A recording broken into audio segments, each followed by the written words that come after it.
이 송충이는 솔잎을 먹어야 제맛이 나고 살게 된 겁니다. 송충이 빨리 자라고 곰탕국 줘보세요. 어떻게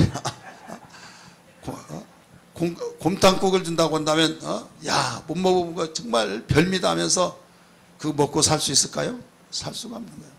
자, 교회에 우리 구원받은 사람들은 하나님 말씀을 먹고 산다는 걸 믿기 바랍니다. 문제는 뭐냐면, 조금 높여주세요. 송충이가 솔잎을 먹어야 하듯이 우리 예수 믿는 사람은 하나님 말씀을 먹고 살아야 하는데, 교회에서 다른 것을 요구하지 않고 설교 시간에 하나님 말씀을 들어서 내 영혼이 산다, 이것이 교회다 이거죠. 자, 교회에서 하나님 말씀이 공급되지 않으면 어디에서 나가겠습니까? 이런 반상에서 나가겠어요? 아니면 동창회 모임에서 나가겠어요? 친목계에서 나가겠어요? 어디서 나갈 수가 없는 거예요. 그래서 하나님 말씀을 들으려고 교회에 왔는데, 교회에서마저 하나님 말씀을 듣지 못한다면 어디서 듣겠느냐 이거죠. 설교자도 착각한 경우도 있고 또 성도들이 착각한 경우가 있는 것이 뭐냐면, 그냥 내가 듣고 깨달으면 은혜 받는 걸로 생각하고 있어요. 잘못 가르쳐서 그런 경우가 많습니다. 따라서 합시다. 은혜는 깨닫는 것이 은혜다. 붕사들이 그렇게 가르쳤어요. 은혜는 깨닫는 것이다. 은혜는 깨닫는 것. 그러니까 깨닫는 것도 무엇을 깨닫느냐가 중요한 거. 무엇을. 은혜와 진리는 예수 그리스도로부터 말미암았다고 말씀하신 걸 믿기 바랍니다. 요한복음 1장 17절의 말씀 보니까 율법은 모세로부터 말미암았고 은혜와 진리는 그리스도로부터 말미암았다고 했기 때문에 예수 그리스도의 입에서 나오는 말씀을 듣고 깨달을 때 이게 은혜지, 예? 다른 것, 교회에서 시사적이고 윤리 도덕적이고, 물론 그것이 하나님 말씀을 깨달고 보충 설명해 줬는데도 불구하고 잘못 받아들여서 하나님 말씀을 깨달으라고 그걸로 가르쳐 줬는데도 불구하고 말씀은 하나도 생각이 안 나고 그것만 생각난다고 한다면 어떻게 되겠냐 이거죠. 아주 꽤 오래된 개척할 당시인데, 유아무개라고 하는 집사님이 우리 교회에 등록해서 신앙생활을 했어요. 그때는 전파사가 있었습니다. 그래서 신방을 이제 같이 다니는데 괜히 노래가 나면 막 하면서 예, 집사님 이래요. 그래서 목사님 저 소리 안 들려요? 뭐가 들리냐고 했더니, 아이고 목사님은 왜 그렇게 저 소리도 못 듣냐고. 그러면서 막 하면서 너무 좋고 너무 은혜스럽지 않아요? 그러면서 나한테 불만한 것이 뭐냐면, 목사님이 이렇게 얌전해가지고 어떻게 설교하려냐고. 야 이년들아 막 하면서 좀 그렇게 좀 해보라는 거죠 막. 그래서 목사님 너무 순진하셔서 설교를 못한다는 거예요. 그러면서 하늘산 기도원도 좀 가자는 거예요. 거기 가면 목사님이 좀 배우셔야 된대.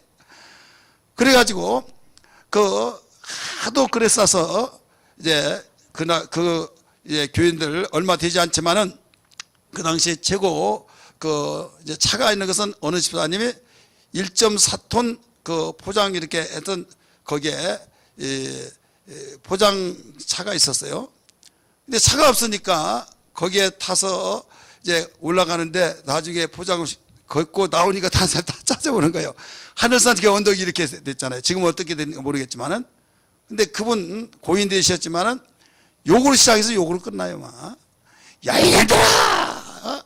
막 하면서 어디서 왔냐고 그러면 상계성 왔다며. 미친년들아. 저 불암산 좋고 도봉산 좋고 수락산인데 여기 뭐하러 왔냐? 막 하면서. 그러다가 요년들은 왜 웃냐고 막 야구공 2개하고 방망이 가진 소리만 하면 막 깔깔 웃는답니까 막. 그러니까 막 배꼽을 잡고 막 깔깔 웃고. 그러다가 나중에 끝나고 나서, 목사님 은혜 안 받았어요? 무슨 은혜를 받았냐고 그랬어요. 그랬더니 목사님 은혜 받았잖냐고. 아니 무슨 은혜를 받았냐고 그랬더니, 야구공 2개하고요 방망이요 막. 야구공 2개 방망이요. 그러면서 자기가 말한 거 그게 뭔가 하는데, 나중에 집에 와서 그때 몇 박자가 늦어가지고 집에 와서 했는데, 그걸 듣고 은혜 받았다. 그걸 듣고. 그게 은혜입니까? 지금도 박자가 되셔서 모르면서 여러분, 우리는 깨닫는 것이 무조건 은혜 아니야. 마음속에 와닿는다고 그래 가지라니까요. 하나님의 말씀이 우리 속에 파고 들어와서 잊을 수 없는 그 말씀이 생명이 돼야 된다 이거예요. 오늘 우리는 지금 어떻게 해서든지 났어요. 성령으로 탄생되었어요. 우리는 물과 성령으로 거듭나서 하나님의 자녀가 되어서 이제 모여서 교회가 되었어요. 성령으로 탄생된 교회가 이제 하나님의 가족을 이루었어요. 그래서 두 번째 단계는 이미 말씀드렸던 것처럼 성령으로 양육받아야 할 교회가 되어야 하는데, 성령으로 양육이 되어지지 않고 어떤 인본주의 속에서 양육이 되어진다고 한다면, 어떤 사람의 어떤 세뇌교육 속에서 양육이 되어진다고 한다면 어느 날 순간에 무너져 버린다는 걸 믿기 바랍니다. 자, 성경에 이런 말씀이 나와요. 예수님께서 병을 고쳐줍니다. 내가 그리스도를 보았다. 그렇게 말할 때 너는 집으로 가라. 선생님, 내가 선생님을 따라가겠습니다. 내가 선생님을 그리스도라고 내가 증거하겠습니다. 그러니까 잠잠하라. 잠잠하라고 했어요. 어떻게 보면 내가 너를 고쳐줬으니 내가 너에게 무엇을 받겠느냐. 단 내가 그리스도라고 말만 하라. 내가 하나님의 아들이라고 홍보 좀 해달라. 다른 거 요구하지 않는다. 이렇게 말할 수 있을까요? 없을까요? 할 수 있죠. 그런데 오히려 내가 선생님을 그리스도라고 전파하겠습니다 하니까 잠잠하라. 하지 말라는 거예요. 왜 그랬을까요? 아무리 사람이 아무리 예수 그리스도라고 한다 할지라도 네가 말한 것은 설득력이 될 수 없다 이거예요. 네가 말한 것은 아무리 홍보하고 아무리 나를 그리스도라고 말한다 할지라도 사람들이 믿을 수 없다 이거예요. 그러나 너희가 성령을 받고 권능을 받아서 세상 끝날까지 내 증인이 되라. 하나님의 아들 예수가 그리스도라고 증거하라 라고 가르쳐준 것은 성령으로만이 그리스도라고 증거할 때 그것이 네 마음속에 심겨지고 그에게 받는 자들에게 마음에 심겨져서 온전한 자가 되어진다 이거예요. 그러니까 양육받아야 할 것도 다른 것이 아니라 성령으로만이 양육이 되어진다 이거예요. 믿으시길 바랍니다. 그렇기 때문에 성령 받지 않냐고는, 성령으로 하지 않고는 어떤 것도 될 수가 없는 겁니다. 여러분, 요한계시록 2장 3장은 교회 시대를 가르쳐주고 있습니다. 교회 시대 가운데서 똑같이 거기에는 공통점이 뭐냐면 성령이 귀 있는 자들에게 하신 말씀을 들을지어다, 성령이 교회들에게 하신 말씀을 들을지어다 하면서 계속적으로 가르쳐 주었어요. 7교회, 그러면 몇 번 말씀하셨을까요? 7번. 그런데 7교회는 3가지에 분류된 교회예요. 하나는 칭찬만 듣는 교회, 책망이 없는, 하나는 칭찬 없는 책망만 받는 교회, 하나는 칭찬도 듣고 하나는 책망도 듣고, 3 부류의 교회들입니다. 그러면 책망을 받는 교회라고 한다면 성령이 교회들에게 하신 말씀을 들으라 라고 하실 수 있으나, 책망을 받지 않고 칭찬만 들었으면 해야 할 필요가 있겠어요? 없겠어요? 없겠지요. 그렇지만 그렇지 않았어요. 성령이 교회들에게 하신 말씀을 들을지어다.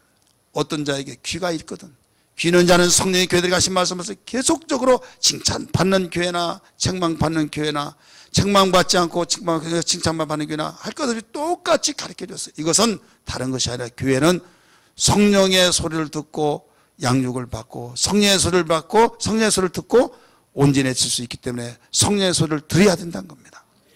만약에 교회가 성령의 소리를 예면하고 다른 것에 의해서 어떤 너무 프로그램에 좋고 너무 정말 감동적이고 너무나도 정말 이 시대의 흐름이고 그래서 그것으로만 움직이다 한다면 그때는 야, 좋은 말씀 들었다, 정말로 감동적이다, 그런 말을 들었다 할지라도 돌아서서 잃어버립니다.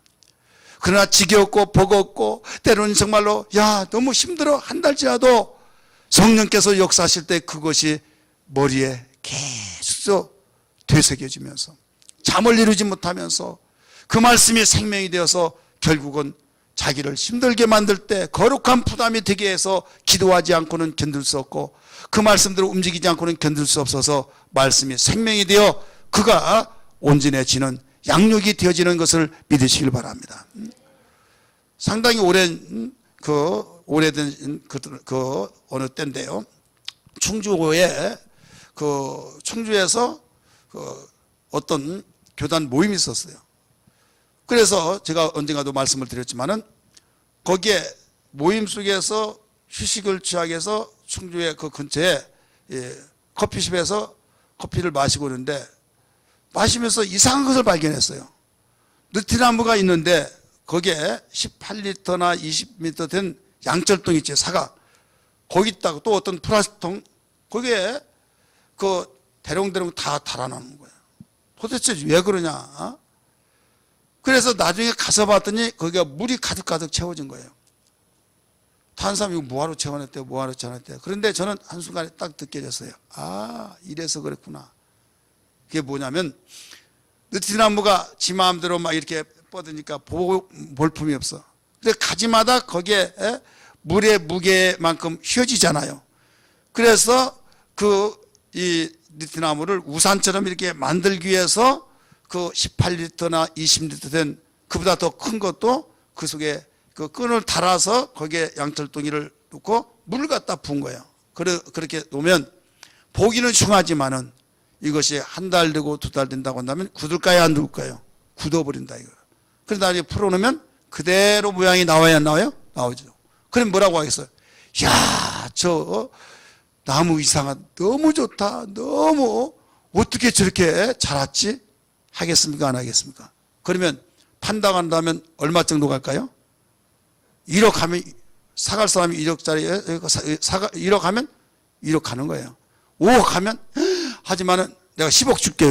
얼마짜리요? 그런데 지 마음대로 잘하면 10억 달라면 그냥 가져가라고 안 가져간다. 그런 거 아니에요. 그러니까 나무라고 하는 것은 조경사에 의해서 작품되어서 나오면요, 부르는 것이 값이에요. 근데 지 마음대로 자라버리면요, 그냥 땔감으로 화목밖에 되지 않습니다. 나무도 조경사에 의해서 이렇게 조경이 되어질 때, 작품이 되어질 때 가치가 있는데, 하물며 하나님의 형상으로 지음받고 하나님의 가족들이 모인 교회, 음부의 권세를 이기는 교회, 우리들이 만약에 양육이 되어지지 않는다고 한다면 어떻게 되겠냐 이거죠. 성령으로 양육이 되어져야만 우리는 가치가 있다는 걸 믿기 바랍니다. 저 사람들이 그리스도인이야. 그리스도, 그때 인자를 붙였어요. 예수와 같은 사람이야 하면서 칭송이 있는 것과 같이, 여러분 정말 하나님은 눈에 보이지 않아서 있는가 계신가 안 계신가 모르겠지만 저 사람들을 보니까 하나님 계신 것 같아 라고 하면서 하나님께 영광이요 자신에게 복이 될 줄 믿습니다. 여러분, 양육이라는 건 그냥 쉬운 것이 아니에요. 내 마음대로 잘하고 싶고 내 마음대로 활동하고 싶지만은 너 그러면 안 돼, 이렇게 해야만 된다 라고 하면서 때로는 채찍 있고 때로는 무서워서 때로는 억압되어지고 그러지만은 결국은 내가 양육이 되어지면서 자유가 되어지면서 나에게 아름다운 삶의 작품이 되어진 걸 믿기 바랍니다. 그래야 신앙생활은 여러분 양육되어지는 과정 속에서 때로는 억압같이 느껴지기도 하고 때로는 정말로 숨막힐 것도 같기도 하고 때로는 정말 이러려고 내가 교회 생활 하나, 뭐가 행복한 것인지 모르겠다.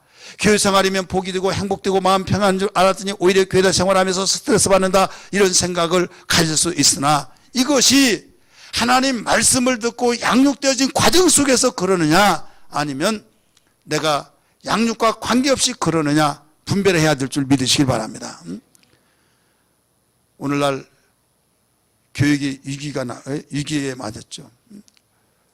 학력이 높고 많이 배우면 인격적으로 모든 것이 성장이 되어지고 양육이 되어져야 할 텐데 그것과 정반대로 나간 거예요. 그래서 선생들이요 완전히 스승이 나올 때 존경받아야 할 텐데 완전히 안 쉬었으면 좋겠다, 이런 캠페인을 하기도 하고 움직이고 있잖아요. 왜? 분명히 야 이 녀석아 너 그러면 돼? 그러면 선생님 저 녹음해요? 그러니까 교회에다가 정말 가르쳐 보려고 하면 다 문책받고 징계받고 그러니까 에라 모르겠다. 그냥 방치해버린다 이거죠. 방치할 때 이 선생이 되어진 걸 보람을 느끼고 소명의식을 가지고 생활했던 그 소명이 어떻게 되겠어요? 회의적인 것이 되겠죠. 그러다가 내가 이러려고 선생 됐나 하면서 얼마나 괴로울까요? 근데 내가 그냥 그만둘 수 없고 처자식 있으니까 그러다 보니까 인상이 피어지지 않죠. 자기도 힘들고 학생도 힘들고 이러다가는 같이 망한 거예요. 사랑하는 성도들이요. 오늘 우리는 교육계가 바로 그렇게 되었을 때 어디에 맡기겠습니까? 어디에서 맡기고 우리가 기대를 갖겠냐. 하나님께서 당신의 핏값으로 세우신 교회 성령으로 바로 탄생된 교회를 통해서 이제는 양육하라. 울어도 힘도 참아도 할 수 없는 부분을 이제 성령으로 양육하라. 그래서 우리는 인격적인 존재를 통해서 성령으로 내가 양육을 받으리라. 할렐루야. 성령으로 양육을 받아야 할 교회가 되어야 된다는 걸 기억하면서 우리는 그냥 왔다 갔다 해서 시간만 메꾸고 연수만 가는 그런 신앙이 아니라 이제는 1년 신앙생활 했으면 1년 신앙생활 하는 사람답게 10년 동안 내가 신앙생활 했으면 10년 신앙생활 했었던 떳떳하게 다 10년 생활했습니다. 그래서 부끄럽지 않는 신앙생활로서의 양육이 되어져야 할 줄 믿으시길 바랍니다. 30년 동안 신앙생활 했습니다 하면 존경스럽게 정말 30년 헛된 생활이 아니었구나. 그런 신앙생활이 돼야 된다 이거예요.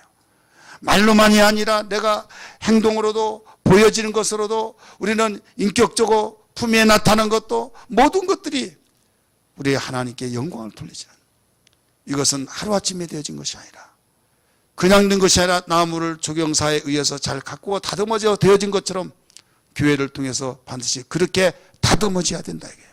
성격도 다듬어지고 게으름도 다듬어지고 우리는 인상도 다듬어지고 또 생활 습관도 다듬어지고 우리의 모든 하나님이 기뻐하신 그 뜻이라고 한다면 내가 아무리 이렇게 생활하고 싶지만은 아니라고 할 때 그것이 다듬어질 때에 결국은 힘은 들었지만은 내 자신이 아름답고 복된 생활이 되기 때문에 결과가 좋아지니까 잘했다 못했다? 잘했다라고 되어진다 이거죠. 이런 사람은 신앙의 연수가 갈 때 시간이 그 연수가 흘러갈수록 뭔가 대나무가 속이 차듯이 오동나무가 속이 차듯이 오동나무 하나 딱 심을 때 옛날에는요 딸나무 오동나무를 심었습니다. 예, 그걸로 농 만들어 주려고. 근데 오동나무는요 쫙 자란데 구멍이 이렇게 커요. 구멍이 크기 때문에 한번 자랐을 때 잘라버립니다. 또 자라면 또 자르면 왜? 계속 잘랐을 때 그 조금씩 해년 이 구멍이 메꿔집니다. 메꿔지면서 이제 구멍이 다 메꿔지면 그대로 놔둡니다. 그러면 위로 자라고 옆으로 자라서 컸을 때 그 톱으로 켜서 장을 만들어요.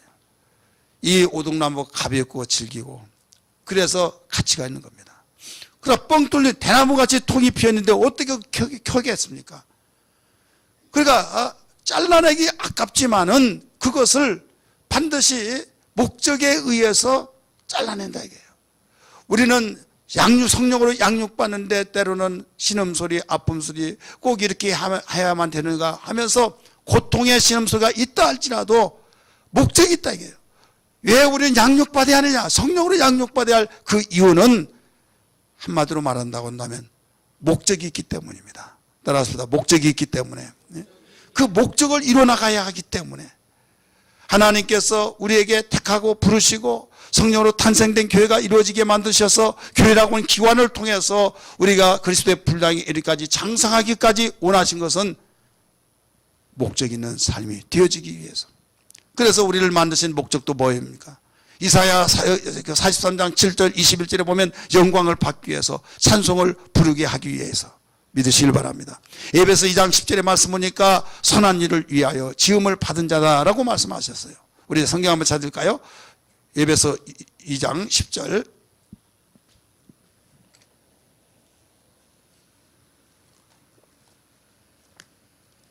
읽으시길 바랍니다. 시작.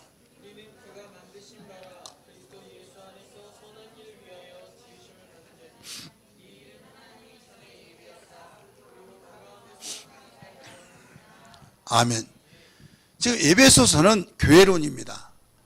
교회론. 그래서 교회에 대해서 바로 알려면 에베소서를 알아야 해요. 에베소 1장은 모두 다 창세전에 택하여 부르시고 하면서 찬미를 받게 하게 위함이다. 찬송을 부르게 하기 위함이다. 계속 이렇게 나오죠. 여러분, 이 내용은 이미 하나님이 천지를 창조하시고 사람을 지으시고 사람을 지은 목적을 이사야 43장 7절 21절에 말씀하셨는데, 죄를 지음으로써 하나님이 인간을 만드신 모든 그 목적이 어그러져 버렸어요. 어그러져 버렸을 때에 이제 성령으로 거듭나서 새로운 피조물이 되었던 걸 믿으시면 아멘 하시 바랍니다.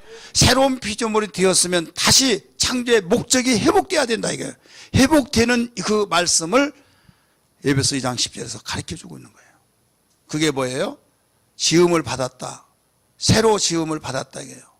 예수 안에서 새로운 피조물이라고는 지음을 받았는데, 지음 받은 것은 선한 일을 위하여서 목적이 나오잖아요. 윤리적으로 선한 일이 아니에요. 오직 여기서는 믿음의 선을 가리키고 하나님의 생명의 선을 가리키고 있는 거예요. 생명된 삶에. 그렇기 때문에 반드시 교회의 삶 속에서 양육을 받아서 우리는 하나님이 의롭다함을 얻게 하고 선하다고 하는 생명의 선이 이루어져야 된다 이거죠. 그러려면 어떻게 해야 된다고 그랬어요? 성령으로만 된다. 따라서 보다 성령으로 된다. 오늘 본문은 요한복음 16장 13절에서 15절, 요한복음 14장 15장 16장은 성령의 장이라고 말합니다. 왜? 예수님이 13장에서 제자들의 발을 씻기시고 이제 죽을 것을 예언하셨을 때 제자들이 슬픔과 기로움 속에서 굉장히 분위기가 잡잡해진 그 분위기, 내가 믿고 내가 의지했던 선생님, 경제적으로 정치적으로 어려웠을 때 저분이 그리스도, 저분이 정말 무엇인가 달라 해서 자기의 모든 직업을 버리고 주님을 따라다니면서 주님을 따라다녀보니까 정말 자기들이 잘못 봤던 것이 아니라, 야, 내가 따르고 내가 믿고 섬기고 있는 선생님은 정말 메시아야, 이스라엘 회복하실 그 자격이 있는 사람이야, 노마를 때려 엎어서 독립을 시킬 수 있는 이런 분이야 라고 하면서 대단한 자부심을 가지고 다니는데, 어느 날 순간에 죽는다고 말을 들 때 얼마나 허무하겠냐 이거죠. 그럴 때 슬픔에 젖어 있었어요. 그래서 요한복음 14장 1절 말씀이 나온 겁니다. 요한복음 14장 1절 시작.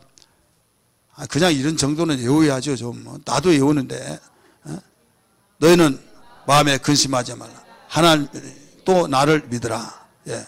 잘 외우시면서 꼭 그거 보아서만 해주고. 너희는 마음에 근심하지 말라. 하나님 믿으니 또 나를 믿으라. 자, 이 말씀이 왜 나왔냐? 왜? 그냥 앵무새처럼 외운 것이 문제가 아니라 이 말씀을 하시게 된 동기, 배경이 뭐냐 이게요. 13장에서 연계된 말씀이에요.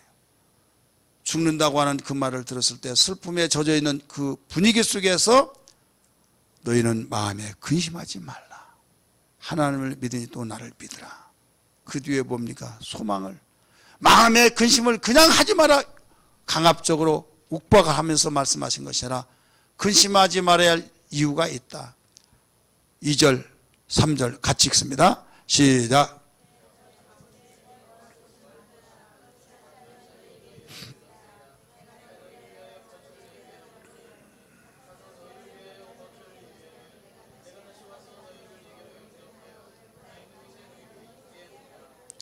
아멘. 지금 예수님이 죽는다고 해서 따라다녔던 배도 버리고 그물도 버리고 세관에 좋은 직장도 버려버리고 지금 예수님을 따라다니는데 죽는다고 하니까 당장 뭐가 걱정이에요? 먹고 사는 문제가 걱정이에요. 어떻게 사나? 그럴 때 주님은 그 마음을 읽었어요. 너희는 마음에 근심하지 말라. 하나님 믿고 나를 믿으라 하면서 2절에서 뭐라고 했어요? 내 아버지 집에 갈 곳이 많다. 그렇지 않으면 너희에게 일렀으리라. 내가 너희를 위하여 가서 너희를 예비하고 그 처소를 예비하고 다시 와서 데려오겠다. 그러니까 먹고 입고 마시고 쓰고 너희들 걱정하지 말고 내가 다시 와서 데려온다. 그래 이유가 되겠어요 안 되겠어요? 근심이 이제는 해결되겠어요, 안 되겠어요? 그러니까 예수님은 무조건 뭐 근심하지 마. 왜요? 좋은 결과 나에게 해결책이 있습니까? 내가 한번 한다만 해. 그냥 무조건 근심하지 마. 그런 분이 아니에요. 인격적인 분이기 때문에 거기에 처방책을 내놓고 근심하려고 하지 말라는 거예요. 그러면서 그 말씀을 알아듣고 선생님 어디로 가시나이까 하면서 말할 때 나는 곧 길이요 진리요 생명이니 이 말씀을 가르쳐 주시잖아요. 그렇기 때문에 여기서부터 시작하면서 이제 얼마 있지 않으면 제자들과 헤어지고 제자들이 힘들어한 것을 알고 당신과 같이 그 일을 해줄 수 있는 그분에 대해서 일러주고 난 뒤에 모든 근심을 다 완전히 해결해 주리라고 하는 결단 속에서 보혜사 성령을 가르쳐 주십니다. 그래서 14장, 15장, 16장은 모두 성령에 관한 주제를 가리고 있는 겁니다. 이해가 되시길 바랍니다. 그러면서 16장 오늘 읽었던 13절부터 15절까지 말씀 보면 성령이 오시면 내가 가서 너에게 보낼 보혜사 성령이 오시면 바로 그분이 내 것을 가지고 내 영광을 위해서 일한다. 그분이 오시면 독자적으로 이무대로 말하지 아니하고 오직 진리의 영으로 오셔서 진리 가운데 인도하신다라고 가르쳐 주셨어요. 그러니까 이 성령은 하나님이 영인데 성령은 하나님이다 이게요. 하나님은 못하실 것이 없죠.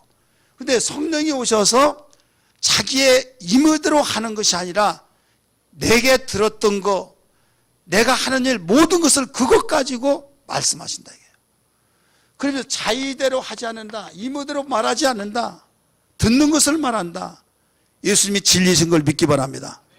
그래서 진리 가운데 인도한다. 진리 가운데. 우리 한번 따라서 진리 가운데. 진리는 누구예요? 예수님 입에서 나온 말씀이죠. 예수 그리스도가 진리죠. 그래 예수 가운데로 인도한다 이게요. 그러면 잠시 후에 예수님은 죽어서 이 세상에 안 계십니다. 부활 성천에서 안 계십니다. 그리고 그분을 믿고 그분을 의지했던 그들이 얼마나 슬픔에 젖어 있겠고 근심 걱정이 되겠습니까? 그런데 그 모든 문제를 해결하기 위해서 보혜사 성령을 내가 보내준다. 아버지께 가서 내게 보내실 보혜사 성령이 있다고 하면 소개하시면서 그분이 오셔서 너희를 진리 가운데로 인도한다 라고 가르쳐줬어요. 그렇기 때문에 내가 지금 너희들이 나를 볼 수 없지만은 잠시 후에 나를 보리라 이렇게 말씀이 나오죠. 따라서 합시다. 잠시 후면 나를 볼 수 없으나 잠시 후면 나를 보리라. 말이 돼야 안 돼요? 한번 냉정하게 판단해 보세요. 잠시 후면 나를 볼 수 없으나 잠시 후면 너희가 나를 보리라. 말이 되냐 이게요. 아니 잠시 후면 나를 볼 수 없다. 왜 볼 수 없어요? 죽어 부활 승천하면 볼 수가 없어요. 잠시 후면 나를 보리라. 어떻게 봐요? 누가 오셔서? 성령이 진리 가운데 오셔서 주님이 하신 일을 그대로 재현시키게 하신 분이 계신데 성령이 바로 오셔서 재현시켜서 눈으로는 볼 수 없는데 행동 하나하나 하시고 일하시는 모든 것이 자기들이 모시고 있던 선생님이 하신 일을 그대로 하시고 있더라 이거예요. 그래서 그때 주님을 본다 이 말이에요. 여러분 마가복음 16장 20절 보세요. 마가복음 16장 20절 거기에 주께서 함께 역사하사 이 말이 나옵니다.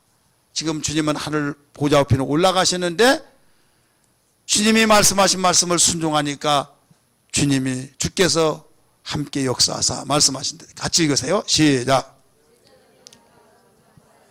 주께서 함께 역사하사 그 따르는 표적으로 말씀을 확실히 증언하시니라. 아멘.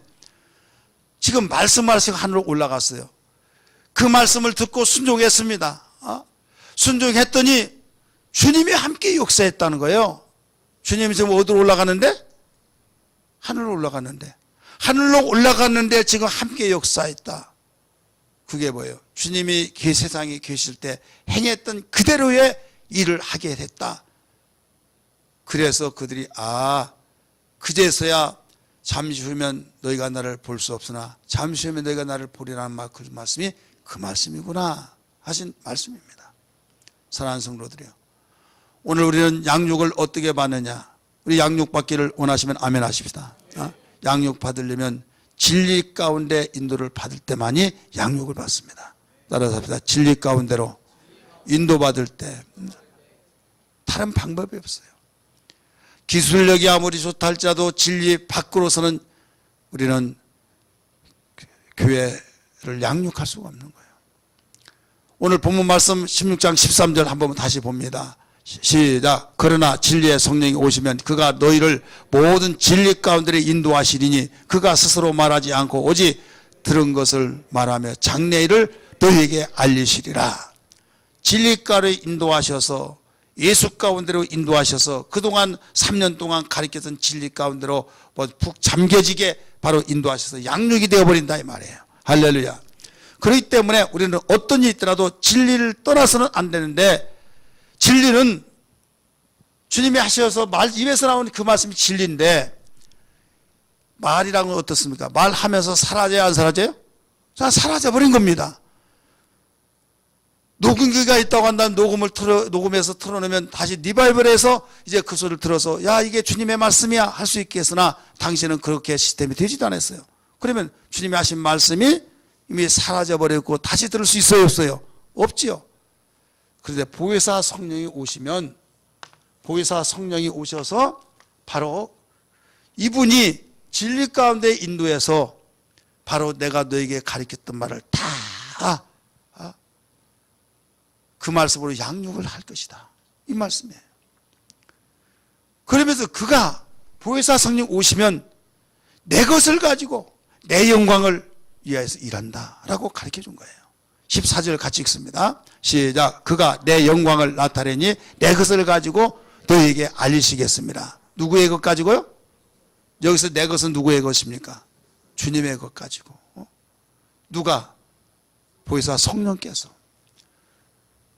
여러분이 이 내용만 제대로 안다고 한다면요, 예언 잘한다고 하는 사람 거기에 분별해서 빠지지 않습니다. 동쪽으로 가서 집을 사라, 남쪽으로 가서 집을 사라, 이번에 투자를 많이 하라, 여호와의 말씀이니라. 여러분, 이것은 진리 가운데 인도된 거 아니에요. 알아맞추는 것 때문에 완전히 매력을 느끼고 거기에 빠져간 사람들이 많아요. 하나님의 이름을 가지고 예수의 이름을 가지고 점치는 사람들이 얼마나 많습니까? 우리는 분명히 은사가 있지만은 무엇보다도 그 분별을 할 때 진리 가운데 인도를 받지 아니한다고 한다면 성령의 역사가 아니라는 걸 믿으시길 바랍니다. 성령은 당신 자신의 것이 아니라 바로 내 것 가지고 너희에게 말한다. 내 영광을 위해서 말한다. 그렇기 때문에 주님은 이 세상에 오셔서 요한복음 12장 49절 50절의 말씀 보니까 자의대로 말하지 않는다. 이모대로 말하지 않는다. 아버지의 것을 가지고 말한다. 아버지 것을 듣는 대로 말한다. 이것이 나에게 명령하셔서 명령이 영생인 줄 아노라 하면서 예수님은 하늘에서 오셔서 보내심을 받고 오셔서 그 많은 내용을 가르칠 때도 자기 자의대로 말하지 않았다 이게요. 믿습니까? 그러시더니 주님이 하늘로 가셔서 보낼 보혜사 성령이 오시면은 그분도 자의대로 말하지 않는다. 내 것 가지고 말한다. 그러니까 아버지와 아들과 성령이 하나가 되어서 바로 일맥상통이 되어서 똑같이 다 증거하고 있다는 걸 믿으시길 바랍니다. 그래서 주도 하나요, 침례도 하나요, 성령도 하나요, 모두 하나라고 가르쳐 줬잖아요. 성령은 하나된 역사로 봉합하신 걸 믿기 바랍니다. 마귀 역사는 찢어놓고 갈라놓고 막 계속 복잡해져 버립니다. 그래서 우리는 마귀의 역사냐 성령의 역사냐를 쉽게 알 수가 있는 거예요. 그래서 양육은 복잡해지면 절대 양육이 되지 않습니다. 단순해져야만 됩니다. 자, 식물을 고추밭에 고추를 심든지 채소밭에 채소를 심든지 심어서 그 튜브 비료를 주면은요, 거기에 그 잡풀들이 풀들이 많아요. 많으면 그 양분을 누가 빨아먹을까요? 곡식도 빨고 식물도 빨고 농부가 갖고 놓은 그 채소든지 빨아먹어야 하는데 잡초가 더 잘 빨아먹어요. 그러니까 빨아먹어야 할 자가 빨아먹지 못하고 바로 그 빨아먹지 말아야 할 잡초들이 먼저 빨아당겨요. 그러니까 서로 당기려다가 거의 다 빼앗겨 버린 거죠. 자, 우리는 우리 마음밭에 하나님 말씀을 듣고 그 말씀으로 양육을 받고 아멘 아멘 해야 할 텐데 한쪽에서는 그렇지 않고 복잡해져 버린다 이거예요. 복잡해지면 하나님께 성령으로 양육받을 것이 다른 것을 다 빼앗겨 버린다 이거죠. 이러면 안 된대 하면서도 복잡해진다 이거예요. 깨달아지면 아멘 하시기 바랍니다. 그러면 온전하게 받더라도 지금 부족할런지라 온전히 받아야만 됐는데도 그것이 온전하게 나에게 주어지지 않을 때 무슨 양육이 되겠느냐 이거예요. 그렇지 않겠어요? 그렇기 때문에 온전히 성령께서는 하나로 역사하셔서 풀들을 다 뽑아내버리고 온전히 양분을 빨아당길 수 있는 것은 그밖에 없는 거예요. 그러니까 무성하게 샥 자라서 농부의 마음이 깊어하듯이 우리는 하나님이 원하시는 양육이 제대로 되어진 걸 믿기 바랍니다. 사랑하는 성도들이요, 성령은 이렇게 진리 가운데 인도하셔서 주님의 것 가지고 하나님 영광을 위해서 이런 걸 믿기 바랍니다. 양육할 때 내용이 좋아야 될 줄 믿습니다. 따라서 합시다. 내용이 좋아야 된다. 자, 어떤 내용이 가장 좋을까요? 주님의 것이 제일 좋은 걸 믿기 바랍니다. 내 것을 가지고 양육해서 하나님께 영광을 돌려야 하는 것이 진정한 양육의 목적인 걸 믿기 바랍니다. 오늘 15절 말씀 보니까 내 영광을 위하여 라고 가르쳐주고 있잖아요. 15절 같이 읽습니다. 시작. 무릇 아버지께 있는 것은 다 내 것이라. 그러므로 내가 말하기를 그가 내 것을 가지고 너희에게 알리시리라 했노라. 14절 다시 봅니다. 14절 시작. 그가 내 영광을 나타내니. 따라서 내 영광을 나타내니. 그래서 오늘 이 시간 기도할 때 하나님 깨달았습니다. 무엇보다도 내 영혼이 조금 늦게 못하면 우리 교회가 성령으로 양육받게 달라고, 성령으로 양육되어지지 않는다고 한다면 하나님이 원하시는 성장이 될 수 없나이다. 여러분 자녀를 키울 때 인격적으로 육체적으로 정신적으로 다 전인적인 양육이 되어질 때 부모를 기쁘게 하고 본인도 사람다운 사람도 할 수 있어서 어디서든지 없어서는 안 될 자가 된다는 걸 너무나 잘 알 수 있지 않습니까? 우리가 하나님의 영광을 위해서 산다고 한다면 우리는 반드시 양육이 될 때만이 교회다운 교회가 되어지고 교회다운 교회의 일원으로서 우리 모든 것이 다 이루어질 줄 믿습니다. 그래서 주여 나를 통차여 주셔서 나를 양육하여 주옵소서. 때로는 양육을 받을 때 잔인하고 때로는 힘들고 때로는 정말로 힘에 버거워서 내가 꼭 이렇게 해야만 되나 하지만 이건 한 과정인 것으로 믿고 거기에 순종하고 주님 감당할 능력을 주시옵소서. 이것만이 나의 살 길이요 승리의 길이요 복된 길이요 하나님께서 영광 받은 길인 걸 믿습니다. 아무리 나에게 힘든 거 버거운 일이 있다 할지라도 십자가를 짊어지고 가듯이 십자가 든든히 붙잡고 나가게 도와주시옵소서. 이런 기도 되기를 주의 이름으로 축원합니다.